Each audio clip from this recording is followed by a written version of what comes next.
My name is Jasmin Patrón-Vargas, and I'm a contractor for SBE working on an ethnic studies concept paper.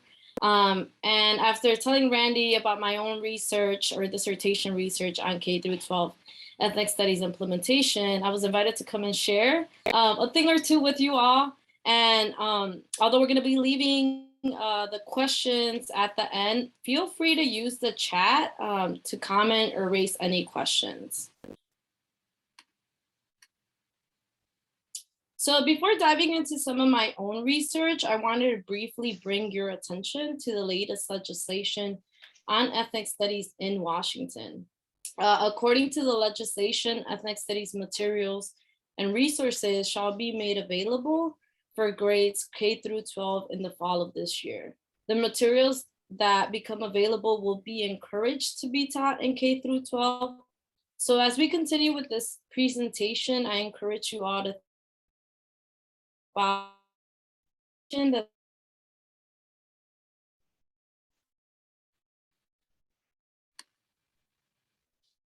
so here's a little rundown of what I today.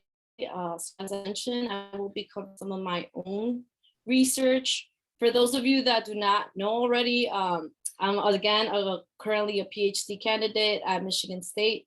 And so I'm doing research on the implementation of ethnic studies, particularly in 3 states. Those include California, Oregon, and Indiana.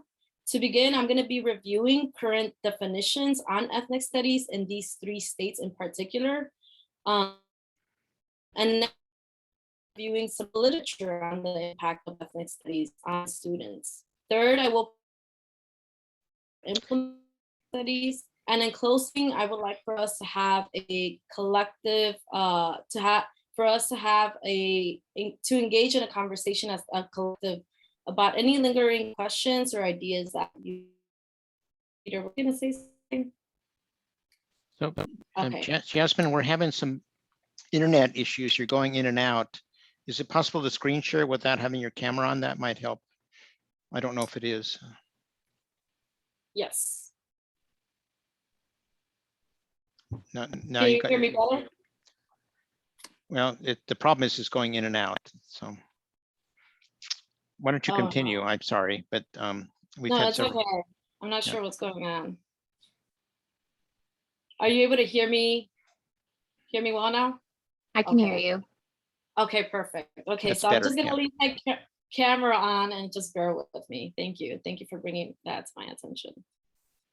All right, so I'm gonna be moving on to defining ethnic studies and how it is defined in the 3 states that I mentioned in particular. So how is it that other states are defining ethnic studies? So if we look at California, California defines ethnic studies as a field or as an interdisciplinary study of race, ethnicity, and indigeneity with an emphasis on the experiences of people of color in the United States.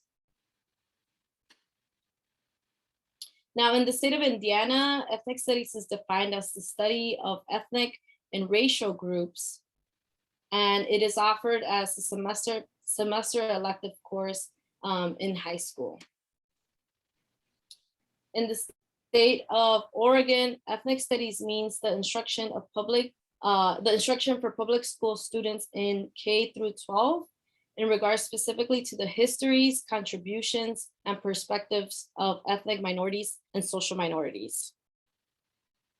Now, ethnic minorities in this case means individuals who are Native American or Americans of African, Asian, Pacific Island, Chicano, Latino, or Middle Eastern descent, whereas social minorities are referred to as women, people with disabilities, immigrants, refugees, and individuals who identify as lesbian, gay, bisexual, or transgender.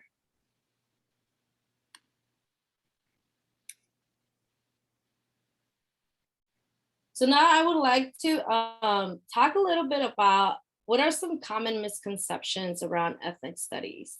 So we've gone over how ethnic studies is being defined in different states, but I think it's also important for us to understand what are some of the misconceptions that are going around as conversations are coming about across the nation in implementing ethnic studies.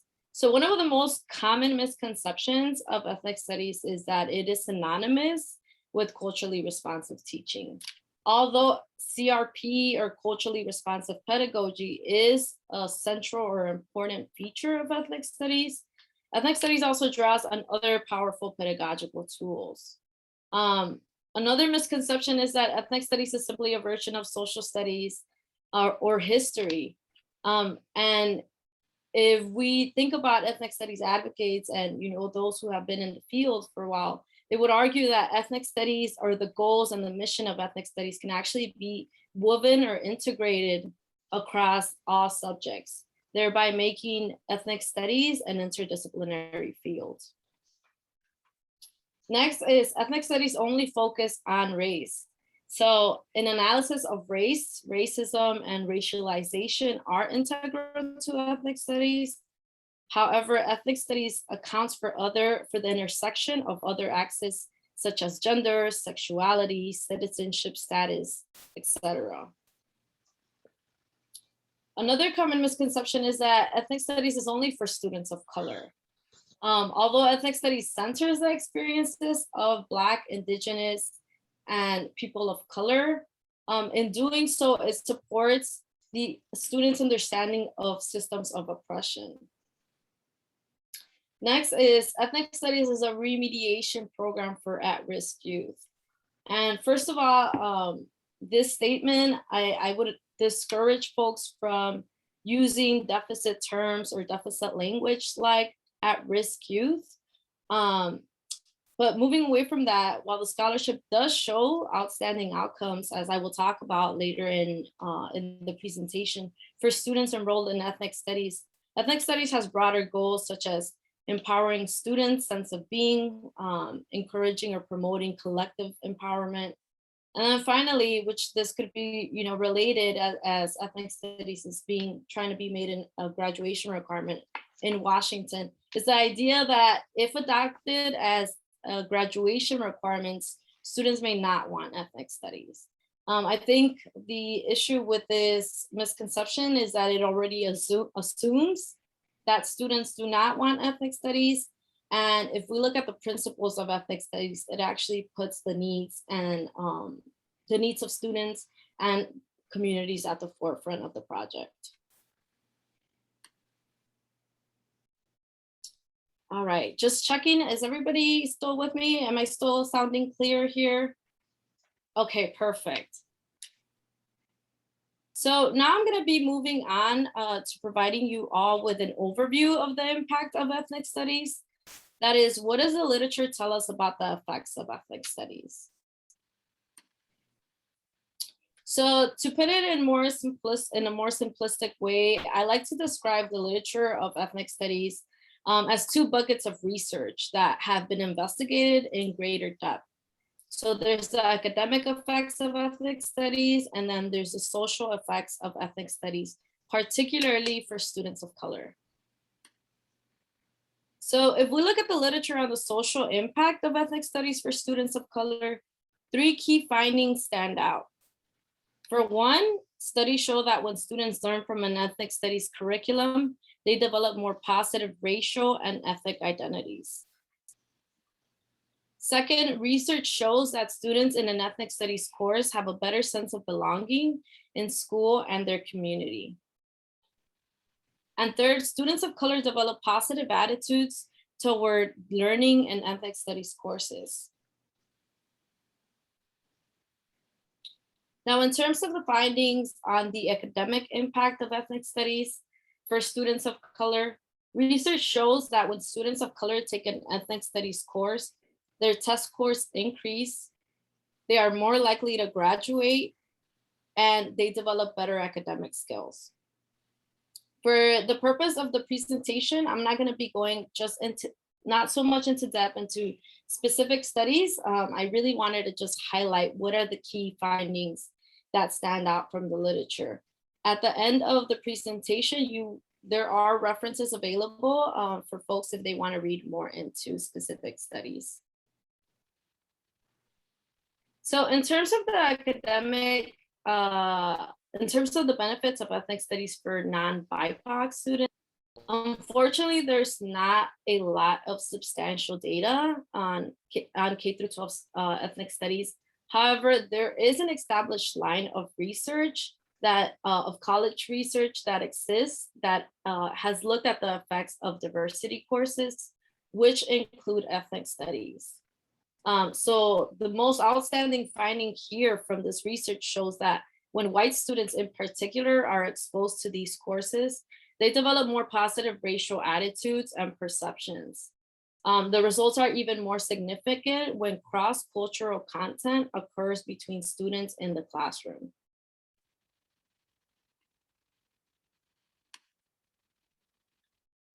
So you're probably asking, what can we do now to learn more about or support K through 12 ethnic studies in Washington? In this section, I'm going to be sharing some recommendations for you all to consider.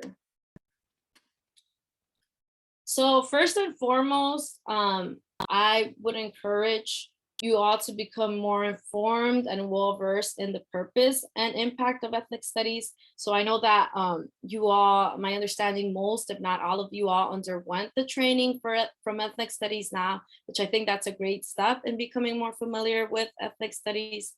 So just familiarizing yourself with the goals, the purpose, the objectives of ethnic studies, what the research says, from developing strong cultural identities to building academic skills, to facilitating civic engagement with a service and problem-solving orientation for students. Again, if you are interested in looking more at the research, there are references at the end of the presentation. Another consideration for you all is to develop a definition of what ethnic studies means for your state, but also if and when it becomes implemented for the district in itself. And I say that because broadly, ethnic studies aims to disrupt systems of oppression by centering the experiences of BIPOC communities and other marginalized communities. But in the process, ethnic studies is responsive to the communities it serves. So some of the questions to think about as you continue crafting an ethnic studies policy that will be important to consider is, what is the history of race relations in Washington, for example? How have the demographic or economic changes impacted the state?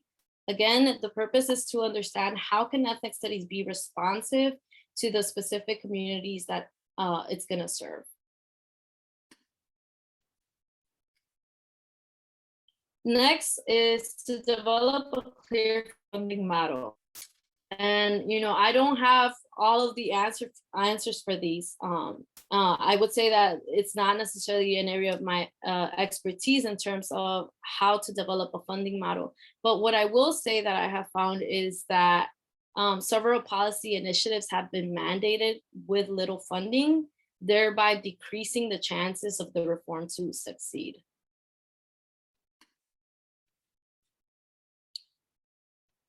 Next is to consult and develop partnerships with communities, organizations, and stakeholders. So by design, ethnic studies is accountable to communities, as I continue to stress throughout the presentation. Therefore, if we want to do right by the ethnic studies project, we want to bring the needs of students, parents, and community members at the forefront of the project.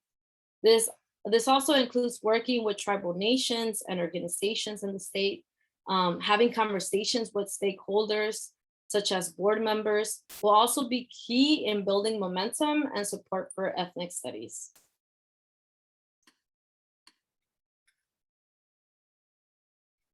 So continuing in the spirit of consulting with organizations, it would be helpful to also talk to other districts or higher ed institutions, relevant community organizations, or even other states that are implementing ethnic studies about what are just some of the lessons that can be learned. So we know that California at the moment, or maybe for those of you that are not familiar so much with the K through 12 ethnic studies movement in the nation, California is really spearheading the ethnic studies, the K through 12 ethnic studies movement at the moment.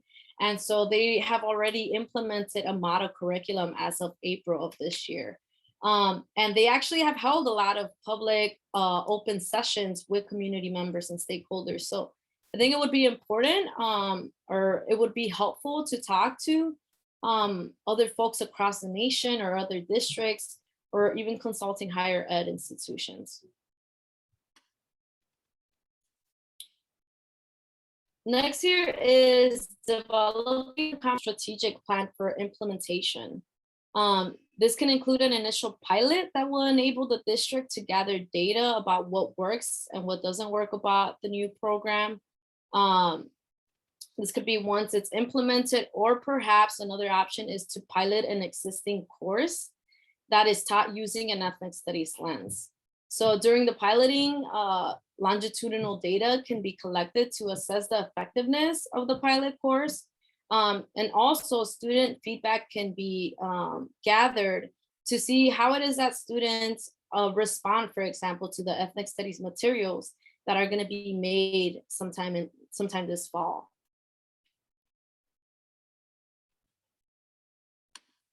And then finally, identifying teachers who are willing and committed to invest in developing an ethnic studies curriculum and pedagogy could really create a pipeline of teachers that are trained in ethnic studies.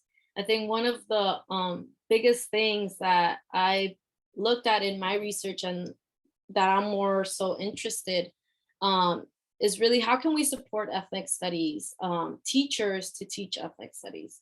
So I think it's great that we have ethnic studies policy mandates across the nation, but again, they are in some way they are falling short as far as teachers not being trained.